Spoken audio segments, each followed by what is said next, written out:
আজ আপনাদের সাথে একটা খুব মজার বিষয় শেয়ার করতে চাচ্ছি।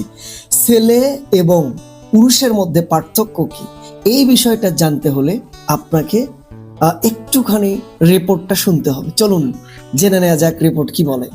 একটা ছেলের বিচ্ছেদ হওয়ার পর সে মেয়েটাকে ঘৃণা করতে শুরু করে। এই ঘটনার পর থেকে তার চোখে সব মেয়েই খারাপ হয়ে যায়। কখনো কখনো প্রতিশোধের নেশায় সে মেয়েটার পিছনে লেগে থাকে, তার সুখ নষ্ট করতে চায়। কিন্তু একজন পুরুষের বিচ্ছেদ হলে সে নিজেকে নতুন করে খুঁজে পায়, সে জীবনের আসল অর্থ বুঝতে শেখে।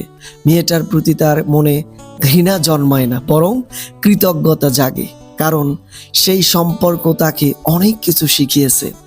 বিচ্ছেদের পরও সে মেয়েটাকে সম্মান করে, তার মর্যাদা অক্ষুণ্ণ রাখে। ছেলে প্রতিশোধ চায়, পুরুষ নিজেকে গড়ে তোলে। ছেলে ঘৃণা করে কিন্তু পুরুষ সম্মান বজায় রাখে।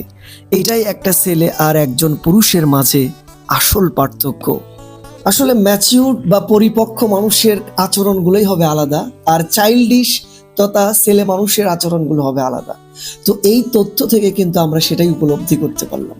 আবারও কোনো একটা তথ্য নিয়ে আমি সোহেল ইবনে মাহবুব আপনাদের সামনে আসবো। সে পর্যন্ত আপনারা সকলেই ভালো থাকুন।